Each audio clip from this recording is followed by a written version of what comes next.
Moi, c'est une envie d'avoir un métier qui a du sens et qui apporte vraiment quelque chose aux gens. J'étais consultant en maîtrise des risques financiers. Notre travail au quotidien n'était pas toujours très tangible. Mettre un toit sur la tête des gens, ça fait sens directement. Je suis Joris Gouzen, je suis le gérant de l'entreprise MV2 Maçonnerie Verticale. Nous sommes spécialisés dans les travaux de rénovation du patrimoine ancien. Nous sommes une trentaine de compagnons. Ce chantier, en fait, il est né de la volonté du Conservatoire du Littoral d'offrir des conditions de travail plus satisfaisantes aux bergers qui continuent d'exercer dans cette réserve, la réserve des Cossols de Crau.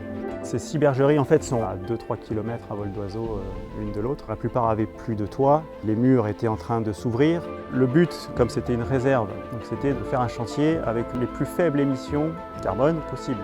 C'était la volonté aussi des bergers qu'on ne dénature pas leur habitat et qu'ils gardent un habitat traditionnel dans lequel ils ont l'habitude de vivre. Spontanément, on a eu l'envie de faire du réemploi de matériaux. Par exemple, il y avait un cochonnier qui était en ruine, on l'a abattu, on a remélangé la terre avec de l'eau et on a remonté des murs avec ça. On a refait des toitures en recyclant les tuiles et ça a été isolé avec des matériaux biosourcés. Le toit, c'est de la laine de mouton, les murs, c'est du chaux-chanvre.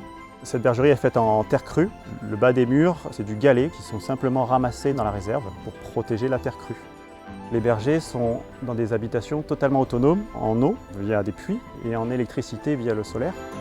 On a préservé du patrimoine. Ce sont des bâtisses qui sont du XVIIIe siècle. Là, je pense qu'ils sont préservés pour environ au moins 30 ans, sans que le Conservatoire du Littoral n'ait à y revenir. Je suis très content de participer à ces trophées d'or parce que nous, ça fait presque 30 ans qu'on travaille très bien avec Point P. Ils nous aident beaucoup au quotidien, donc on a trouvé ça intéressant de s'inscrire à ce concours. C'est une façon aussi de mettre en valeur notre travail et surtout aussi de valoriser nos équipes en interne.